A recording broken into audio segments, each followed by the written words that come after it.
말씀의 제목을 비전과 부르심이라는 제목으로 정해서 누가복음 5장 4절부터 8절 말씀까지를 먼저 읽고 그 가운데서 우리에게 교훈하시는 하나님의 음성을 듣기를 원하는 마음이 있습니다. 누가복음 5장을 같이 보도록 하겠습니다. 4절부터.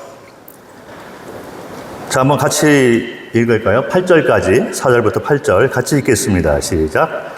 말씀을 마치시고 시몬에게 이르시되 깊은 데로 가서 그물을 내려 고기를 잡으라. 시몬이 대답하여 이르되 선생님, 우리들이 밤이 새도록 수고하였으되 잡은 것이 없지만은 말씀에 의지하여 내가 그물을 내리리다 하고, 그렇게 하니 고기를 잡은 것이 심히 많아 그물이 찢어지는지라. 이에 다른 배에 있는 동무들에게 손짓하여 와서 도와달라 하니 그들이 와서 두 배의 채움에 잠기게 되었더라. 시몬 베드로가 이를 보고 예수의 무릎 아래 엎드려 이르되 주여, 나를 떠나소서, 나는 죄인이로소이다 하니. 자, 이 말씀은 우리가 잘 알고 있는 그런 말씀입니다. 4절에 보니까 주님의 말씀이 이제 베드로에게 임하신 것이죠. 깊은 데 가서 그물을 내려 고기를 잡으라. 시몬 베드로의 그 삶을 보면 평생 어부의 삶을 살았던 자입니다. 그리고 자기뿐만 아니라 형제들도 같이 어부의 직종을 가지고 있고, 아마도 가업이 아니었을까 생각을 할 정도로 이 고기 잡는 데에서 조예가 깊은 그런 사람이었을 것입니다. 그리고 특별히 이 가족이 오랫동안 가업으로 그 일을 해왔던 그 바다에 대해서, 그곳 사정에 대해서 누구보다도 더 경험이 있고 잘 알고 있지 않을까 생각을 합니다. 그래서 5절에 보니까 밤새도록 수고해서 고기를 잡았는데 수확이 하나도 없습니다, 이런 얘기를 하고 있는데요. 자, 그런데 예수님의 말씀이 있으니까 이제 그 말씀에 의지하여 깊은 데 가서 그물을 내리는 장면을 우리가 볼 수 있습니다. 본인들이 가지고 있는 경험과 가치관, 또 생각 이런 것들을 다 내려놓고 예수님의 말씀에 의지해서 깊은 곳에 가서 그물을 내리니까 말씀에 나와 있는 대로 고기가 심이 많아서 그물이 찢어지는 현실을 맞이하게 됩니다. 그래서 다른 데를 불러서 도움을 요청하는, 그리고 난 다음에 이제 베드로가 고백을 하는데 주여, 나를 떠나소서, 나는 죄인이다, 이런 말을 합니다. 고기가 많이 잡혀서 베드로가 기뻐한 것이 아니라 주님을 알게 되니까 그것이 기쁨이 되었던 것이죠. 선물에 초점이 맞춰져 있는 그런 고백이 아니라 주님과의 관계가 회복된 그런 고백을 한 것을 우리가 볼 수가 있습니다. 그래서 5절에는 선생님이라는 호칭을 했지만 깊은 곳에 가서 그물을 던지고 그물이 찢어지는 것을 체험을 하면서 호칭이 바뀐 것을 볼 수가 있습니다. 8절에 나와 있듯이 주여, 이것은 나의 주인이다, 이런 의미가 있는 것입니다. 출애굽기 6장을 한번 보도록 하겠습니다. 잘 아시는 그런 말씀인데, 이스라엘 백성들을 이제 애굽에서 끄집어내기 위해서 여호와 하나님께서 모세를 부르시는 장면이 되는 것이죠. 출애굽기 6장 2절과 3절 그리고 7절을 읽도록 하겠습니다. 하나님이 모세에게 말씀하여 이르시되 나는 여호와이니라. 내가 아브라함과 이삭과 야곱에게 전능의 하나님으로 나타났으나 나의 이름을 여호와로는 그들에게 알리지 아니하였고. 7절. 너희를 내 백성으로 삼고 나는 너희의 하나님이 되리니 나는 애굽 사람의 무거운 짐 밑에서 너희를 빼낸 너희의 하나님 여호와인 줄 너희가 알지라. 2절에 보니까 나는 여호와다. 그런데 3절에 조금 이해하기 힘든 그런 말씀을 하십니다. 아브라함과 이삭과 야곱에게는 그 당시 이 전능의 하나님으로 나타났으나 나의 이름을 여호와로는 그들에게 알리지 아니하였다. 이런 말씀을 하십니다. 방금 읽어드린 그 아브라함과 이삭과 야곱은 믿음의 선진으로서 성경을 많은 부분을 차지하고 있는 그런 유명한 믿음의 선진들이었었는데, 그럼에도 불구하고 그들에게 전능의 하나님으로 나타났으나 나의 이름을 여호와로는 그들에게 알리지 아니하였다. 이런 말씀을 한 이유가 무엇일까요? 자, 이것이 어떤 의미가 있냐면, 아브라함과 이삭과 야곱에게 하나님께서 약속을 하십니다. 이스라엘 백성들에게 가나안 땅을 주기를 원했던 그런 그 약속을 하시는 것이죠. 그래서 이스라엘 백성들이 이제 그 애굽에 있었는데 때가 아직 안 됐기 때문에 이 말씀, 약속의 성취가 되기 전까지는 그들이 나를 하나님으로만 알고 있었으나 이제 내가 모세를 통해서 이스라엘 백성들을 애굽에서 이끌어내서 가나안 땅으로 들어가도록 하겠다. 약속의 성취가 이제 이루어진 것을 너희가 보면 이제부터 너희는 나를 여호와 하나님으로 알게 된다. 이런 말을 하고 있습니다. 저희 하나님의 호칭은 창세기 1장에 나와 있지만 모든 것을 지으시고 전지전능하신 전능의 하나님을 말을 하고 있습니다. 그래서 창조주 하나님, 절대 권능을 가지신 하나님으로 우리가 알고 있는 것이죠.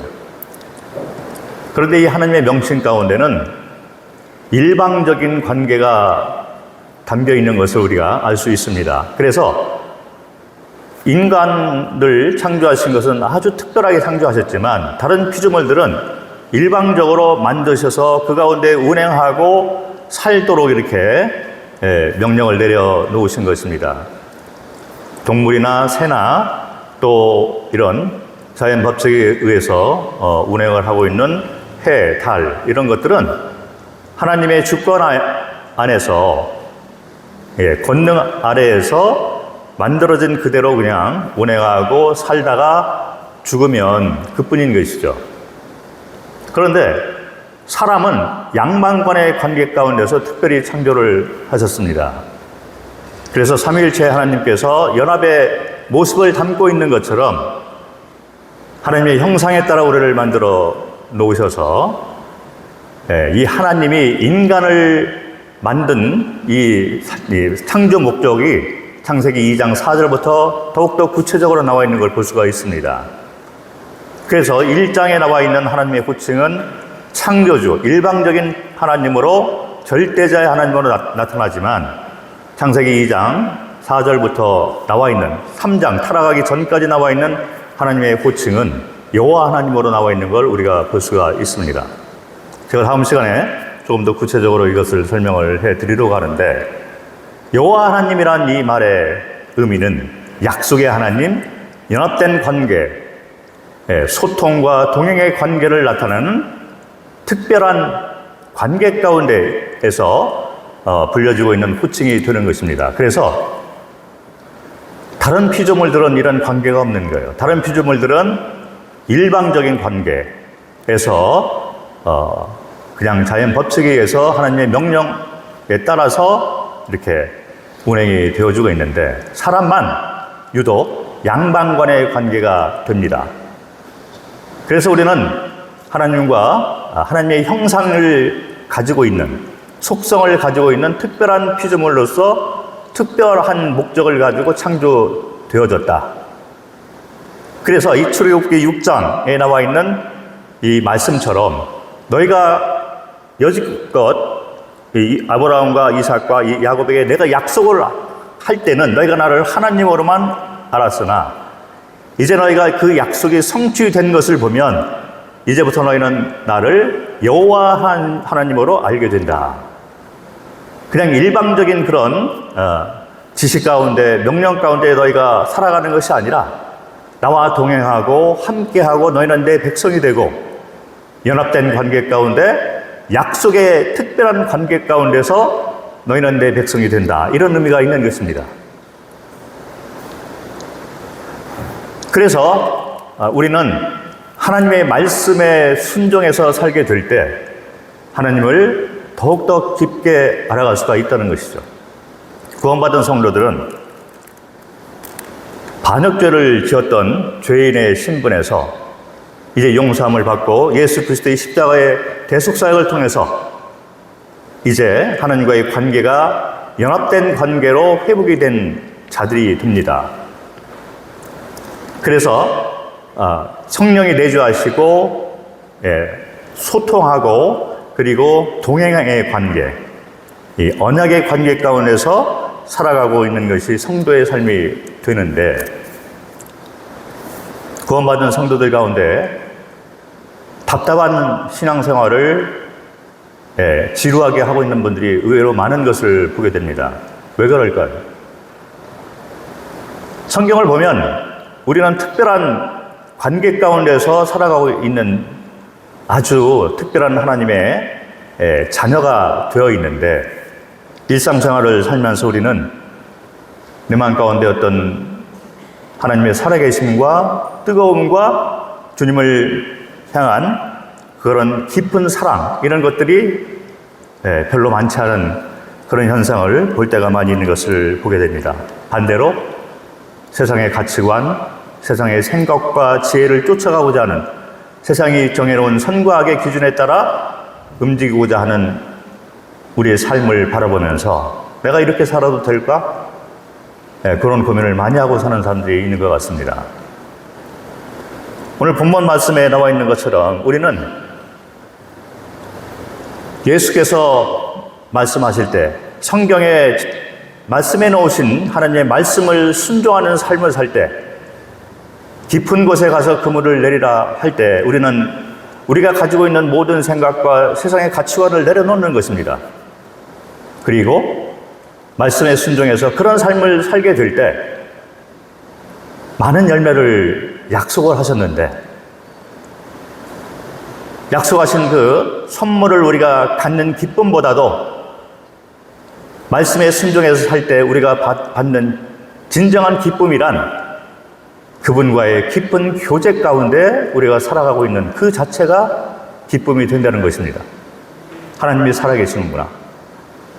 내 삶 가운데 하나님이 살아계시고 역사하시고 이분이 나의 주인이고 재판장으로 나를 인도하고 있구나. 성령 충만하고 성령의 감동함을 받는 매일의 삶 가운데 우리가 살아갈 수 있다는 것은 그분이 말씀하신 것처럼 깊은 곳에 가서 그물을 던지는, 말씀에 순종하는 삶을 살 때 그와 같은 주님과의 관계가 깊어지고 넓어지는 역사가 우리 삶 가운데 일어나게 되는 것입니다. 말씀을 지식으로 알고 우리가 사는 모습은 세상 사람들처럼 살아가고 있다면, 말씀은 말씀이고 내 삶은 내 삶에 따로 떨어져 있는 그와 같은 삶을 살고 있다면 우리는 구원받은 사람으로서 성경에 나와 있는 말씀대로 구원은 받되 불가운데 구원받은 자로서 영원한 상급에 대해서는 놓치게 되는 그런 삶을 살 수밖에 없는 것이다. 본문 말씀처럼 만약 베드로가 어젯밤에 열심히 그물을 던지고 우리가 알고 있는 모든 지식을 총동원해서 형제들과 함께 수고를 밤새도록 했기 때문에 더 이상 다른 곳에 가서 내가 그물을 던지는 일을 하지 않겠습니다라고 자기 생각을 고집하고 있다면, 그리고 그냥 그렇게 살았다면 주님을 체험하는 깊은 관계는 없었을 것이다 생각을 하게 됩니다. 제 간증을 좀 드려보기를 원합니다. 저는 82년도 당시 대학교 때였는데 그때 구원을 받았습니다. 그 전까지 보통 사람들처럼 내 자신을 믿고 그렇게 살았었는데 말씀을 통해서 하나님이 살아계시는구나, 모든 성경 말씀이 진리이구나 라고 깨닫게 되면서 그리스도의 대속사역을 믿음으로 인해서 죄 용서함에 대한 확신이 있어서 군대를 갔다 오고 대학생활을 하고 있을 때 구원을 받게 돼서 확신을 갖게 되었습니다.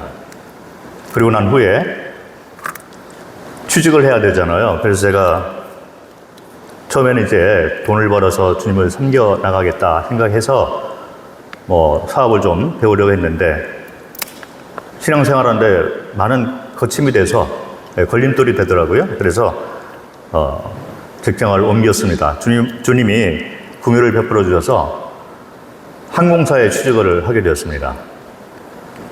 그 당시 80년대 초니까 80년대 중반 정도 됐을 것 같아요. 근데 한국 사람들이 해외에 나갈 수 없었던 그런 시대가 있어요. 88년도 후에 한국 사람들이 이제 해외여행이 가능해진 그런 역사가 있습니다. 그 전에는 여권 자체가 잘 안 나왔어요. 그런데 제가 항공사에 취직을 하게 되면서 당시에는 아주 좋은 직장이었습니다. 그래서 요즘에 한국 사람들이 일주일에 5일 근무를 많이 하잖아요. 그런데 그 당시는 그런 게 거의 없었죠. 주일도 일을 하게 되고 그런 회사가 많았었는데 저는 그 당시 5일 근무를 했습니다. 그리고 외국 항공사였기 때문에 나름 세상적으로 안정적인 그런 삶을 살고 있었는데 어느 날 제가 사무실에서 인생을 계획을 하게 되었습니다. 그래서 내가 이 자리까지 여기 와서 일을 하고 있는데 앞으로 내가 10년 후가 되면 어떤 모습을 가지고 있을까? 20년 후에 나는 어떤 삶을 살고 있을까? 30년 후 어떻게 살까? 이렇게 미래를 계획을 해보니까 그냥 그대로 살면 그냥 평범한 삶이 될 것이다 라고 결론을 내릴 수밖에 없더라고요. 그렇지 않습니까? 돈을 아무리 벌어도 세상 사는 것이 거의 비슷비슷하기 때문에 그런 것 같아요. 그래서 제가 뒤통수를 얻어맞는 것처럼 느끼게 되어서 내가 구원받은 자로서 하나님의 자녀가 되었는데 가치 있는 삶을 살아야 될 것이 아니냐. 남들처럼 직장에서 일을 하고 돈을 벌고 그것이 다가 아닐 것 같은데 어떻게 사는 것이 가장 맞는 삶일까? 말씀을 들여다보니까 이미 하나님께서 비전을 심어 놓으셨고 부르심을 하고 기다리고 있는 것을 보게 된 거예요. 사람을 구하는 일이야말로 가장 가치 있는 삶이겠구나. 잘 아시는 그런 말씀처럼 마태복음 28장 18절부터 20절을 보면 잘 아시는 그런 말씀이잖아요. 너희는 가서 모든 민족으로 제자를 삼고 침례를 주고 가르쳐 지키게 하라. 내가 세상 끝날까지 너희와 항상 함께 하리라. 하나님께서 우리에게 비전과 부르심을 이미 해 주셨다는 것입니다. 말씀을 읽다 보면 평범한 삶 자체보다도 하나님께서 우리에게 비전과 부르심을 해 놓고 계십니다. 마치 예수님께서 베드로에게 깊은 곳에 가서 그물을 던져봐라. 그러면 고기가 많이 잡힐 것이다. 그래서 제가 이 말씀을 붙잡고 순종하기로 결심을 합니다.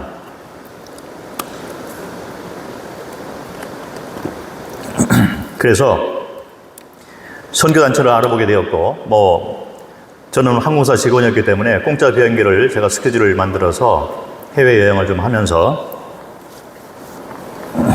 해외 유명한 선교단체를 들어가게 되었어요. 그래서 NTM이라는 선교단체를 들어가게 되었습니다.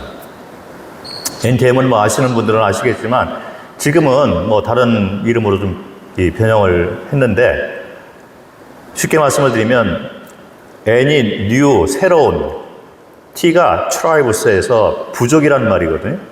그리고 M은 미션, 그래서 뉴 트라이브스 미션이라는 선교단체인데 새 부족 선교죠. 이 세상에는 문명과 떨어져 살고 있는 정글 속에서 또는 산 깊은 곳에서 살고 있는 그런 부족민들, 소수 부족들이 많이 있습니다. 그런 소수 부족민들, 정글에 사는 그런 사람들만, 복음이 전혀 들어갈 수가 없는 그런 환경 가운데 살고 있는 사람들만 대상으로 선교를 하고 있는 세계적인 단체예요. 초교파적이고 아주 복음적이고 그런 단체입니다. 그래서 제가 거기에 들어가서 훈련을 받게 되었습니다.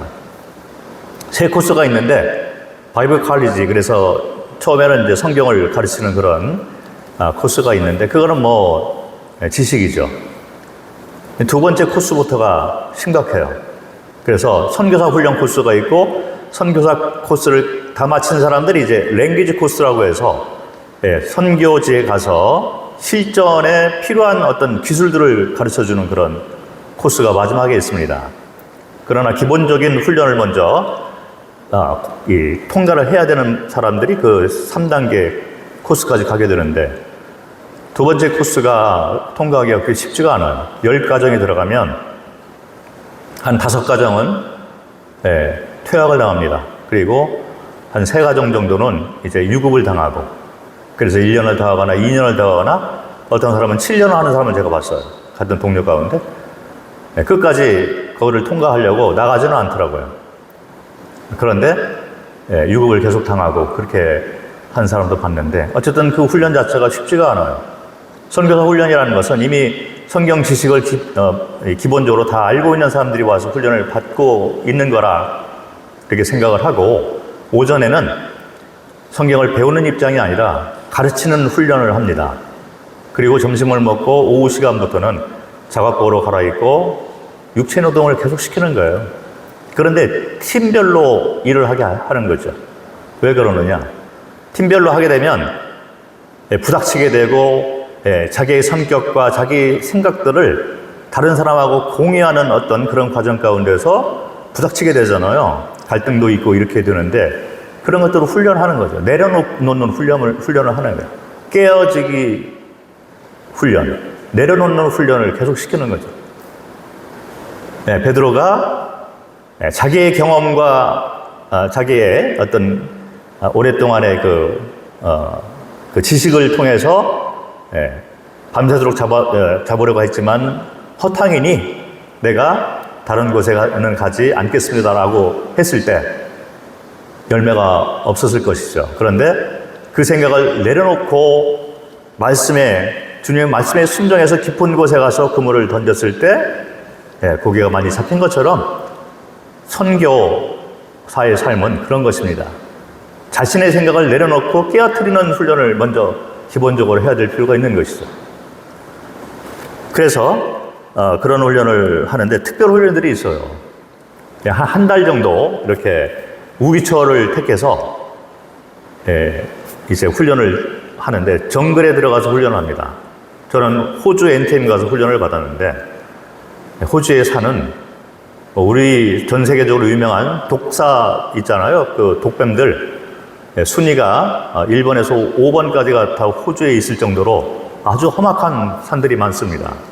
그런데 우기철에 그 산에 들어가서 훈련을 받는 거예요. 한 10가정 들어갔는데 군데군데 떨어뜨려 놓습니다. 한 50m씩 이렇게 떨어져 놓는 거예요.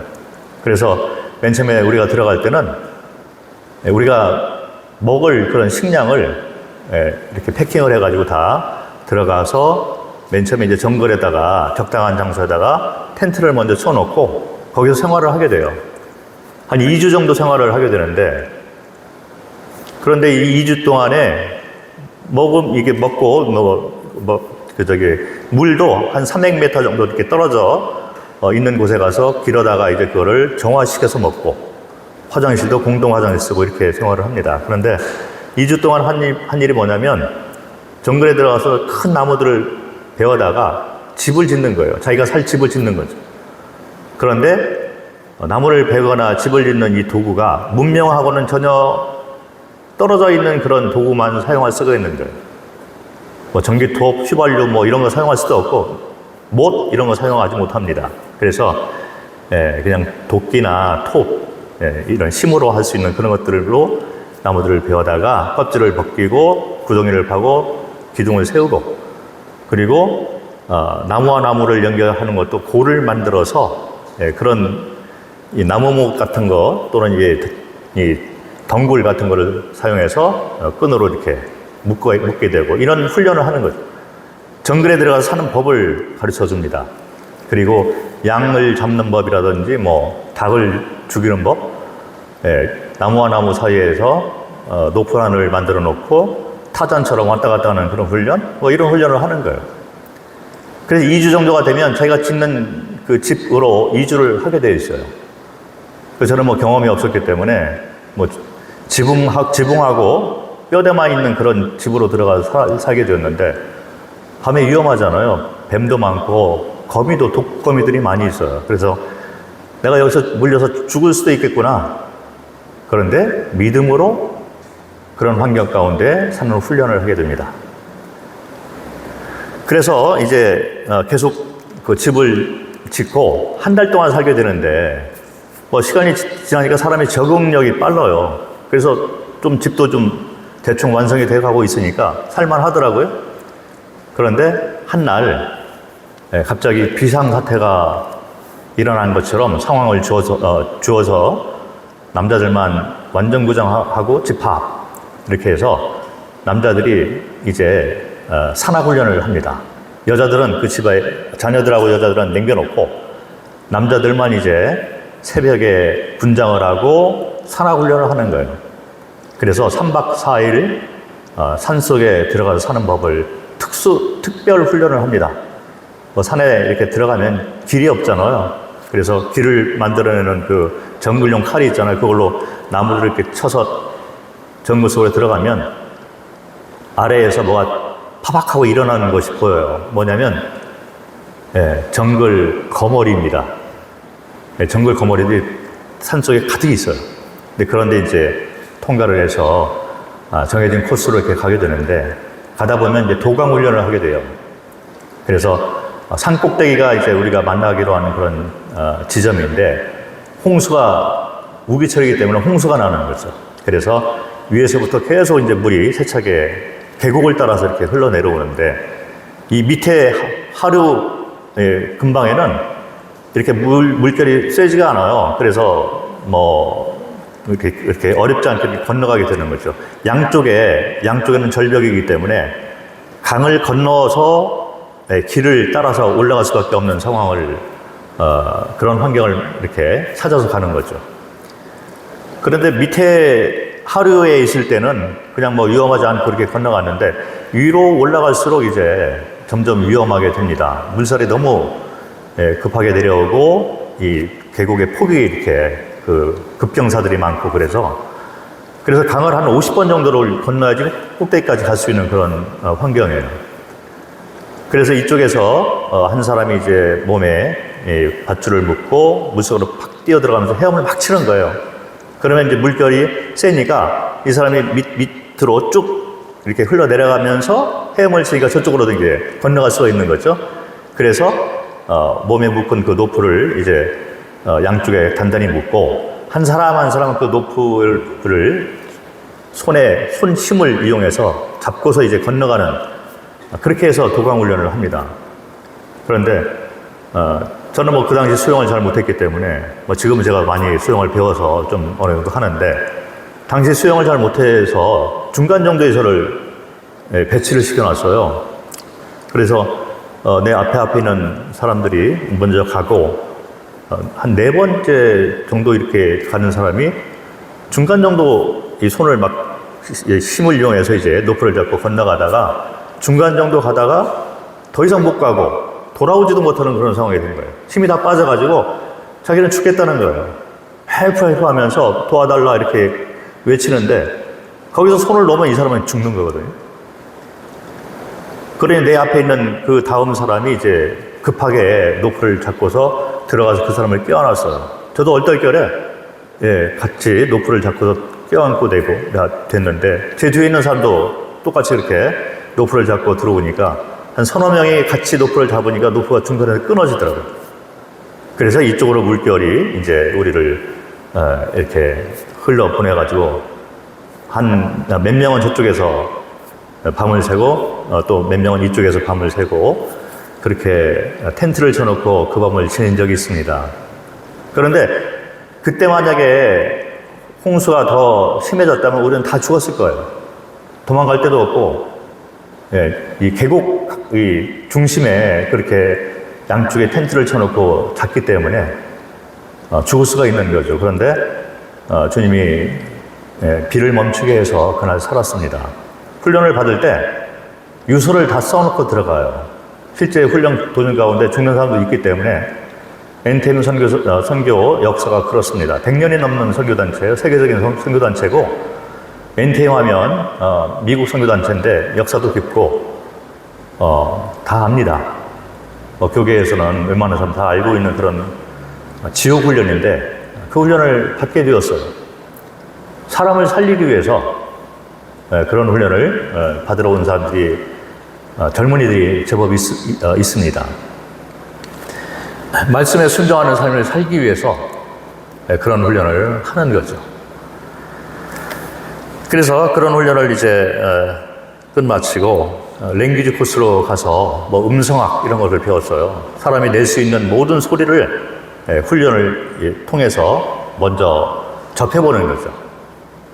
그래서 그게 음성학 언어 훈련이고 뭐 여러 훈련을 받았는데 지금은 뭐 하나도 기억이 안 나는데 정글에 들어가서 활주로를 만드는 방법까지 다 배웠습니다.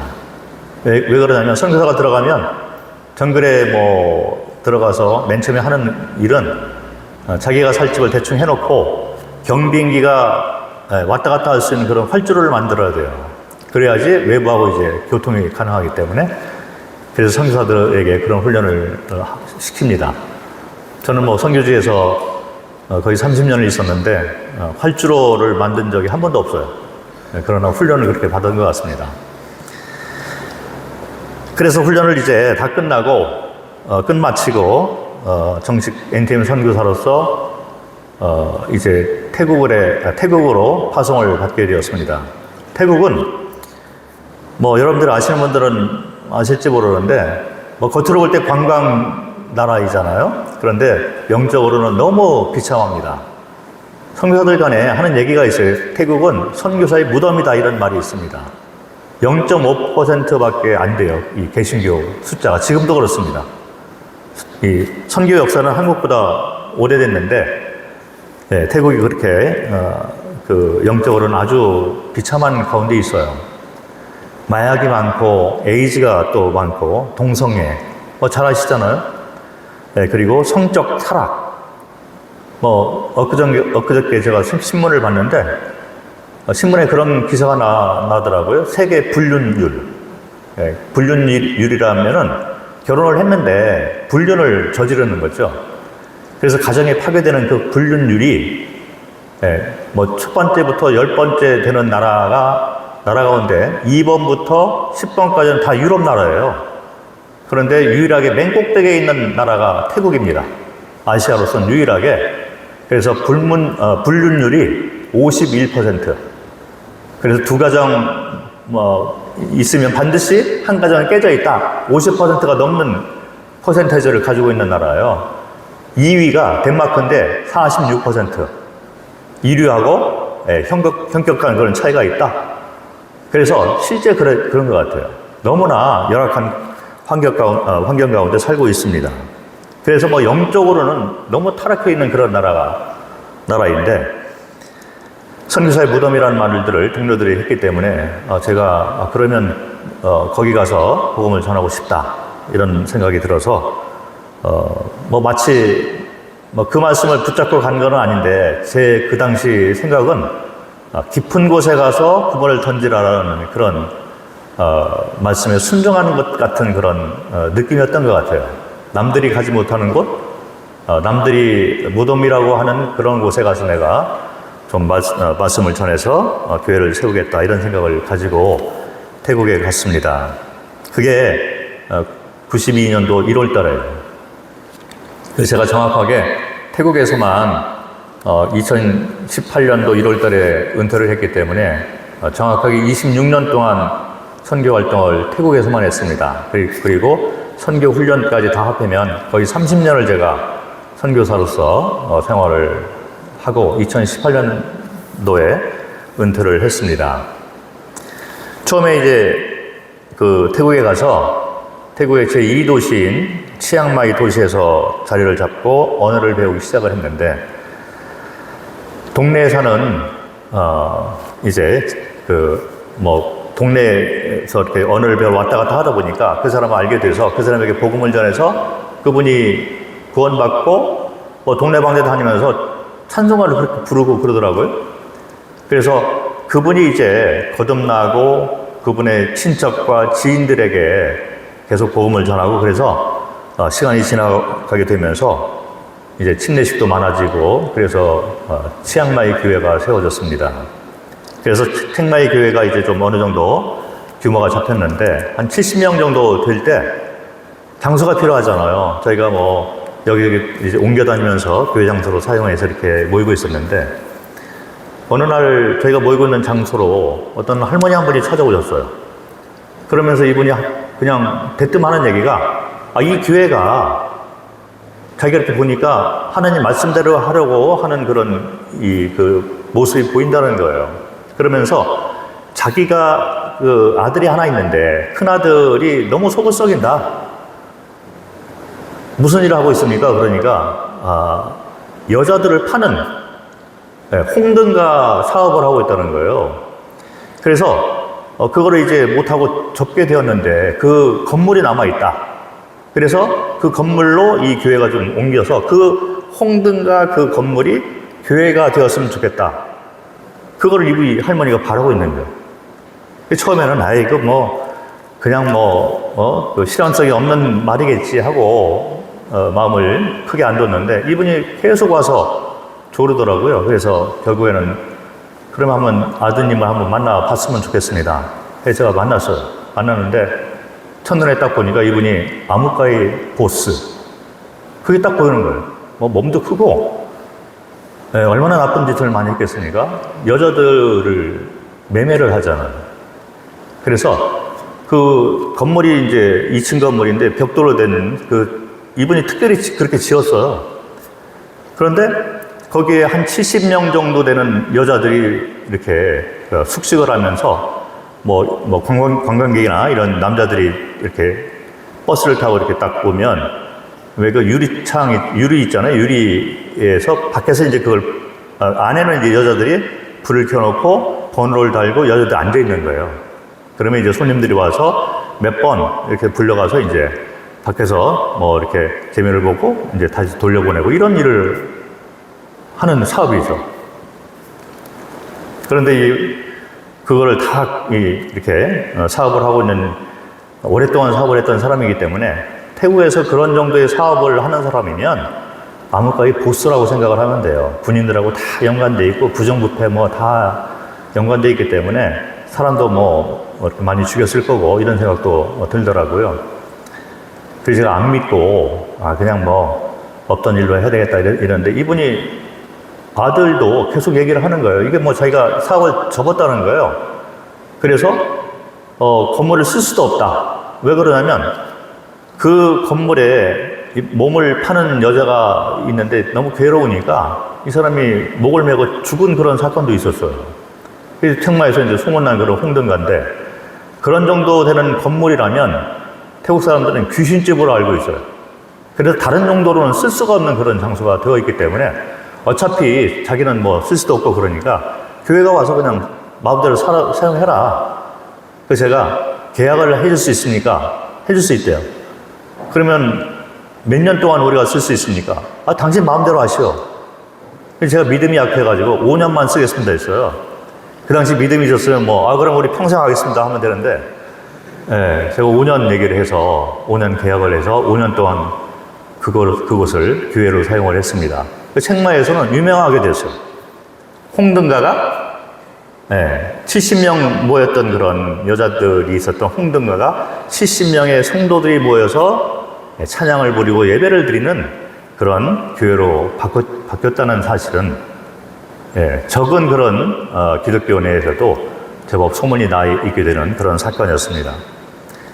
그래서 제가 5년을 거기서 교회에서 이렇게 그 건물을 같이 사용을 했어요. 그런데 한 4년 이렇게 조금 못 되고 한 3년 반 정도 되니까 이 주인 눈초리가 조금씩 변해가는 거예요. 그러면서 이제 조금 있으면 이 교회는 나가겠지. 그래서 귀신집이라는 이런 그 이름을 이제 벗어버리고 다른 용도로 사용하려고 그러더라고요. 그래서 제가 이제 다른 곳에 좀 장소를 준비를 해야 되겠구나. 그래서 저희가 그동안 뭐 건축 헌금을 해서 돈을 좀 모아서 집을 사서 나가려고 했었는데 돈이 부족했습니다. 그 형제들하고 이제 부지를 알아보는데 뭐 형제들이 돈을 보고서 부지를 보니까 뭐 저런 외곽 이런데 뭐 이렇게 고압선이 지나가는 그런 부지, 뭐 귀신 들려 있는 그런 부지. 태국에는 귀신들이 이렇게 설치하는 데가 많이 있어요. 장소도 그렇고 가정도 그렇고. 그래서 그런 땅도 이렇게 귀신이 이렇게 살고 있는 땅 뭐 이런 땅이면 가격이 싸잖아요. 그런 데만 자꾸 보러 다니는 거예요. 제가 이제 마음에 믿음이 있었는데 태국에 칭마이 가보면 이렇게 고성이 있어요. 옛날 성. 그 성이 이렇게 칭마이의 중심을 이렇게 둘러싸고 있는 그런 고성이 있습니다. 그래서 제가 첫 번째 교회는 이 고성 안에 원래 칭마이 값 비싼 그 땅에 좀 교회가 세워졌으면 좋겠다 이런 믿음이 있어서 이 안에 있는 땅을 좀 봤으면 좋겠다 이렇게 하니까 형제들이 이거 돈이 돼야지 그걸 하죠 그러더라고요. 그래서 결국 생각해낸 것이 이제 경매를 하자. 그래서 경매를 이제 알아보기 시작을 했습니다. 그래서 은행에 경매 이 책자가 있잖아요. 쭉 이제 보면서 거의 토요일 날 매주마다 이제 토요일 날 들어가서 이거를 드는 거예요.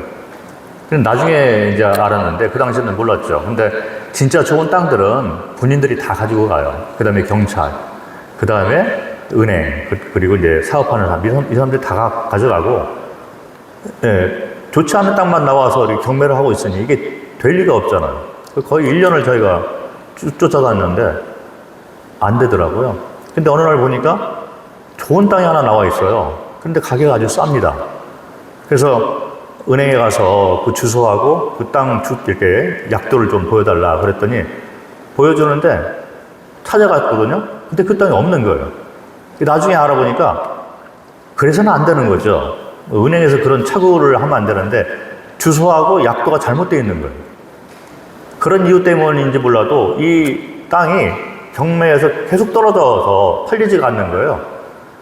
그래서 이게 주님이 주신 땅이구나. 그래서 경매를 따냈습니다. 한 40% 정도 값을 주고 저희가 따냈어요. 그게 지금도 칭마이 교회가 되어 있습니다.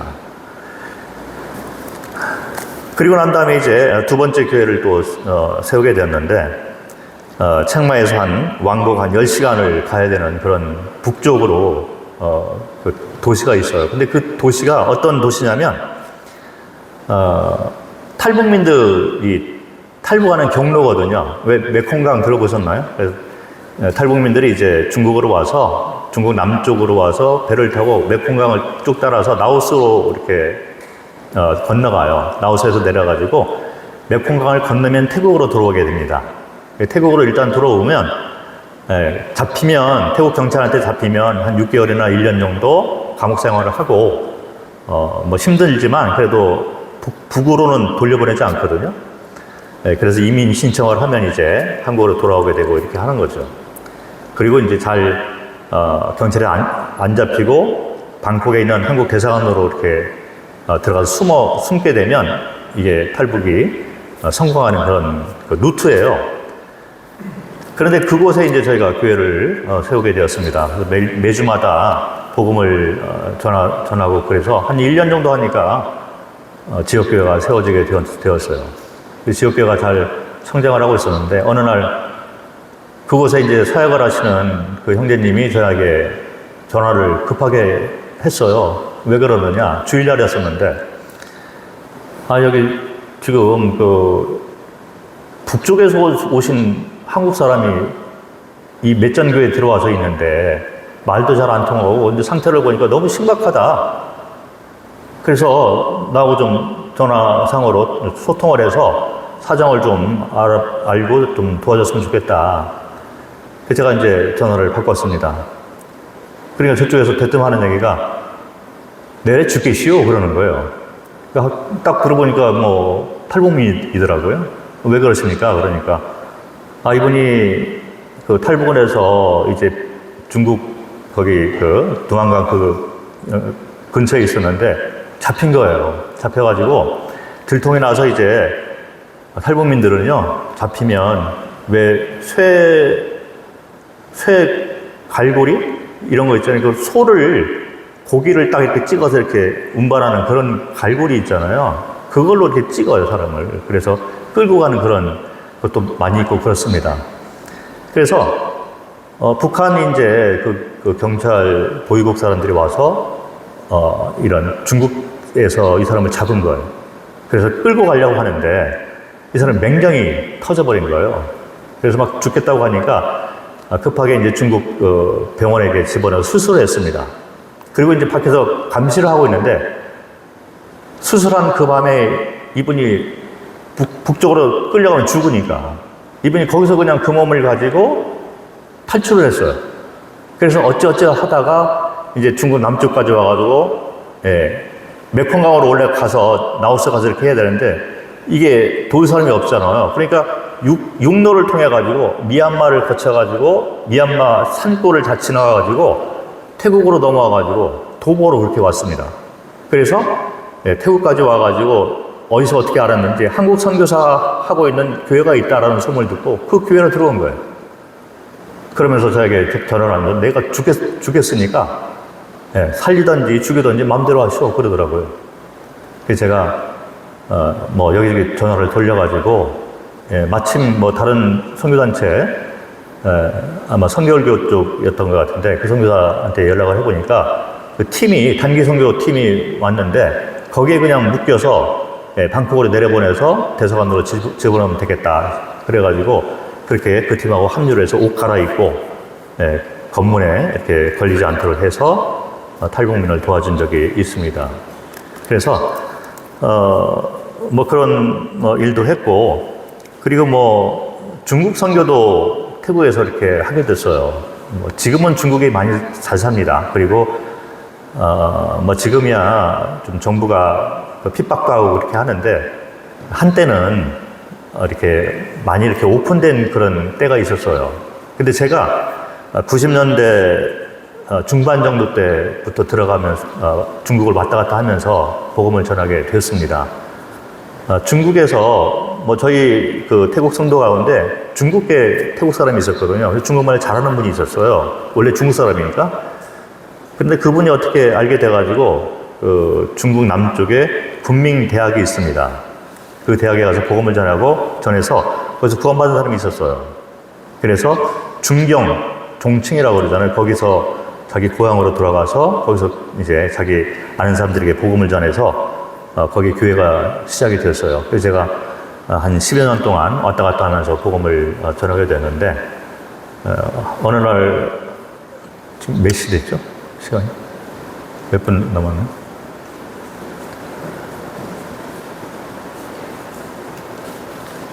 시계가 없어.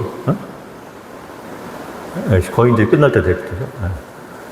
그래서 어느 날 뭐 중국에서 이렇게 복음을 전하는데 캠프를 저희가 한 적이 있어요. 그런데 의사 한 분이 참석을 했는데 이분이 태어날 때부터 공산당 집안에서 태어났거든요. 그래서 뭐 전혀 뭐 하나님 믿을 생각도 안 하고 계속 그냥 이런 논쟁을 하고 있더라고요. 그래서 제가 그분을 좀 불렀습니다. 그래서 중국말 하는 그 태국 형제한테 통역을 좀 해라. 제가 이제 태국말로 복음을 전하고 이 형제가 이제 중국말로 통역을 해서 복음을 전했는데 한 3시간을 전했는데 창세기 1장부터 11장 가운데 인간 역사가 나와 있어요. 그대로 이 연대기별 복음전도 방법으로 제가 복음을 좀 전했습니다. 그랬더니 이분이 눈이 번쩍 띄어지더니 새벽 정도 되니까 밤새도록 제가 전했거든요. 이제 내일 자기가 와이프를 데리고 오겠다는 거예요. 그 와이프한테도 좀 전해달라는 거예요. 그 다음날 실제로 와이프를 데려왔더라고요. 예, 잠도 안 자고 이분이 새벽에 가서 병원에 가서 근무를 다 하고, 예, 끝나고 퇴근한 후에 와이프를 데리고 와서 와이프한테도 복음을 좀 전해달라 그러더라고요. 보니까 와이프가 씩씩거리는 거예요. 그러면서 아니 제가 새벽에 잠을 자고 있는데 남편이 갑자기 들어오더니 자기를 막 깨우더니 당신 오늘 어디 가지 마. 오늘 내가 퇴근하고 와서 저 한국 선교사를 좀 만나야 되겠어. 그러면서 하는 얘기가 내가 그동안 속아 살았어. 창조주가 있어. 이 말을 했다는 거예요.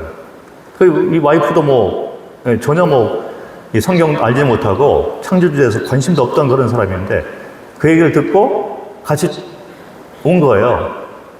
그래서 제가 다시 복음을 전해가지고 영천교회가 시작이 되게 되었습니다.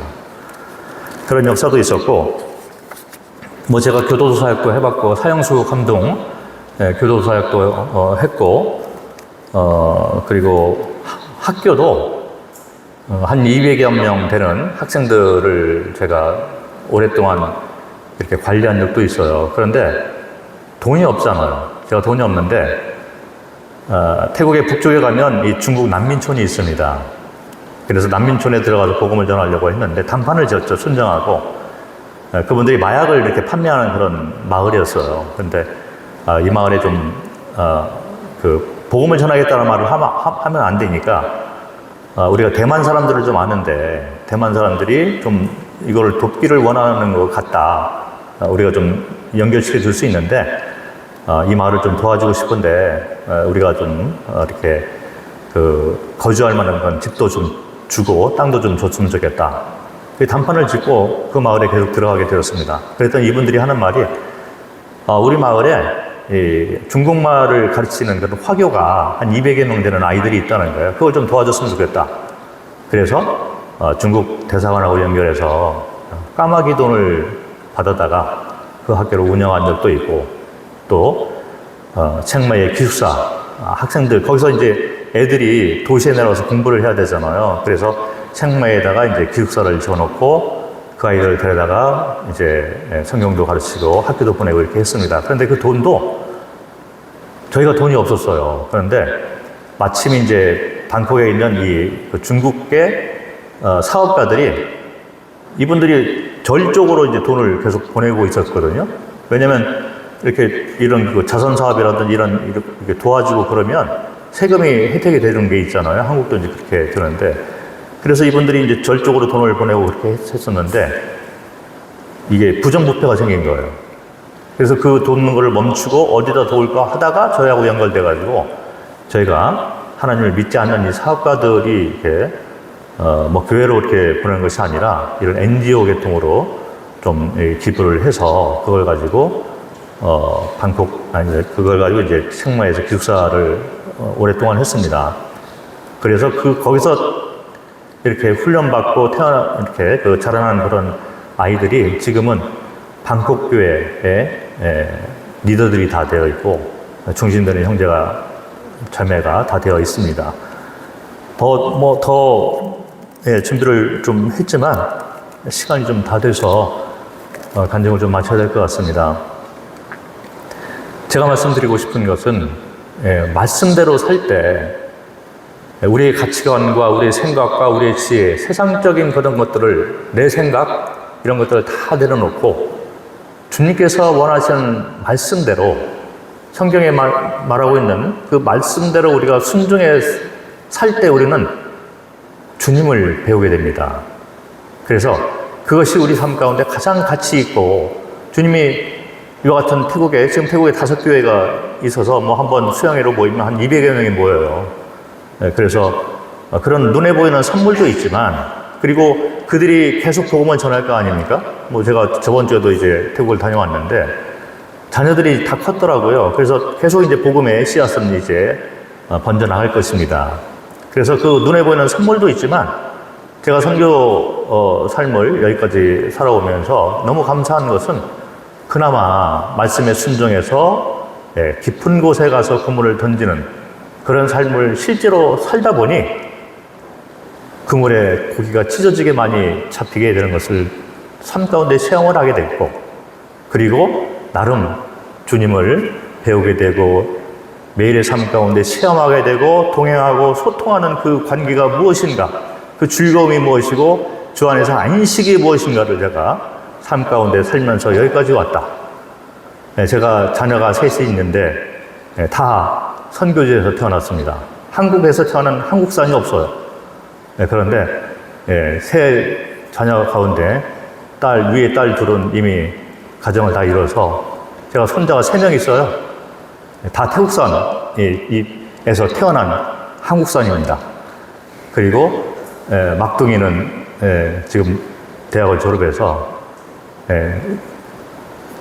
의사 수업을 받고 있고 그렇게 하고 있습니다. 그래서 주님께 영광을 돌리고 싶어요. 말씀 가운데 우리가 순종에 살 때, 깊은 곳에 가서 그물을 던지는 그런 순종의 삶을 살 때 그런 자들만이 선물을 받을 수 있고 주님의 깊음과 넓음 이런 것들을 삶 가운데 배워나갈 수 있다. 이 말씀을 드리고 모든 영광을 주님께 돌려드리기를 원합니다. 감사합니다.